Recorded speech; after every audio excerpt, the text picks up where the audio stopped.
little munchkins, how are you all? Welcome back to the new class, and in this class we are learning Grammar Pinnacle for class 4th by EduRise India and by Amit Publishing House.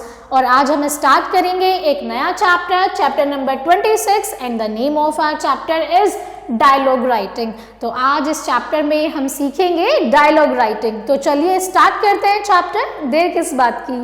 Now, while writing a dialogue, keep in mind, जब भी आप dialogue लिखेंगे तो आपको अपने mind में क्या क्या चीजें रखनी है। The age and relationship of the speaker, यानी कि आपको एज और उसका रिलेशनशिप आपको माइंड में याद रखना है स्पीकर का। The educational level intelligence of the speakers, यानी कि स्पीकर्स के इंटेलिजेंस और उसकी एजुकेशन को माइंड में रखना है। कीप लैंग्वेज सिंपल, लैंग्वेज को बहुत ही सिंपल रखना है। Dialogue must have two speakers, dialogues में हमेशा दो स्पीकर का होना जरूरी है। Do not make only one person do all the talking, क्योंकि एक अकेला पर्सन तो खुद से बात नहीं कर सकता है ना। बात करने के लिए तो हमेशा दो लोगों की जरूरत होती है, जैसे कि आप और मैं, हम आपस में बात कर रहे हैं तो दो पर्सन हैं। Alright, now working in pairs complete this dialogue between Malti and her mother. अब यहाँ पर आपको मालती और उसकी मदर के बीच के कॉन्वर्जेशन को कंप्लीट करना है। फॉर एग्जाम्पल, मदर, मम्मी क्या बोलती हैं? Malti, how was your day at school, school में तुम्हारा दिन कैसा था? अब मालती क्या रिप्लाई करती है? It was a horrid day, ये बहुत ही हॉरिड दिन था। अब मदर क्या पूछती है मालती से? So O dear what made it so bad, यानी कि आपका दिन इतना बुरा किस लिए था और किसने आपका इतना दिन बुरा बनाया। नाउ अब मालती क्या कहती है? It was all because of the new boy Rohan, ये सब नए बॉय रोहन की वजह से हुआ है। First he tried to scare me and then he pushed my books off the desk, पहले तो उसने मुझे डराया और उसके बाद मेरी सारी बुक्स डेस्क से नीचे फेंक दी। नाउ अब मदर क्या बोलती हैं? Did you tell your teacher about this, क्या तुमने इसके बारे में अपनी टीचर को बताया? नाउ मालती क्या कहती है?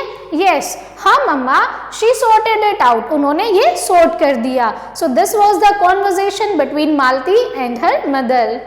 Now after cutting off his thumb and giving it to Drona, Eklavya goes home, फिर एकलव्य घर चला जाता है। His mother notice the bleeding thumb, वहीं पर अब जो एकलव्य है उसके थंब से खून बह रहा है, उसकी मदर नोटिस करती हैं। Complete the dialogue between Eklavya and his mother, अब यहाँ पर क्या करना है? एकलव्य और उसकी मदर के बीच की बातचीत को यहाँ पर आप कंप्लीट करेंगे।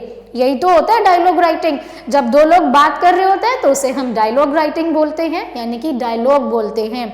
अब अगर आपको इनकम्प्लीट डायलॉग गिवन है, अब आपको वो कंप्लीट करना है, जिसे हम बोलेंगे डायलॉग राइटिंग।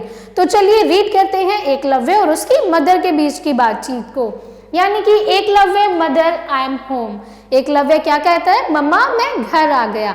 जैसे आप सभी स्कूल से घर आते हैं और क्या बोलते हैं? मम्मा मैं घर आ गया। Now mother, how did your practice go today, आज तुम्हारी प्रैक्टिस कैसी रही? एकलव्य क्या कहता है? Mother, I am really happy today, मम्मा आज मैं बहुत ज्यादा खुश हूँ। आई मेट माई गुरु द्रोणाचार्य, आज मैं अपने गुरु द्रोणाचार्य से मिला था। Mother, oh how did you meet him, what did he say, तुम उनसे कैसे मिले और उन्होंने क्या कहा? अब एकलव्य क्या बताता है मदर को? यहाँ पर ये आपको कंप्लीट करना है। तो आइए साथ में कंप्लीट करते हैं। अब एकलव्य ने अपनी मदर से क्या कहा था? He came to the forest where I practiced, वो जंगल में आए थे जहां पर मैं प्रैक्टिस कर रहा था। Mother, and what happened next my son, फिर मदर ने पूछा एकलव्य, बताओ मेरे बेटा फिर आगे क्या हुआ? एकलव्य कहता है he asked for my right thumb as my गुरु दक्षिणा, फिर उन्होंने मेरे दाहिने हाथ का अंगूठा मांगा एज गुरु दक्षिणा, क्योंकि जब भी आप अपने गुरु से कुछ सीखते हैं तो आप दक्षिणा भी देते हैं, तो उसे ही गुरु दक्षिणा कहते हैं। Mother, oh my son you should not have done that, मेरे बेटा तुम्हें ये नहीं करना था।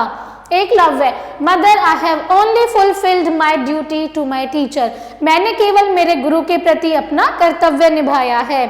Narrate students the story of Eklavya before doing the activity, यानी कि ये स्टोरी थी एकलव्य की, जिसने अपना अंगूठा अपने गुरु द्रोणाचार्य को एज गुरु दक्षिणा दिया था। एंड आई होप आप सभी को ये स्टोरी पता है, इसीलिए इस स्टोरी को हम साथ में कंप्लीट कर पाए हैं। And I hope it is clear to you all कि आप डायलॉग राइटिंग कैसे कर सकते हैं। So my dear students, that's all for today's class. I hope इस क्लास को आपने बहुत ज़्यादा इंजॉय किया है। Thank you so much for watching and learning with me. I will see you all in the next class. Till then keep learning and keep practising.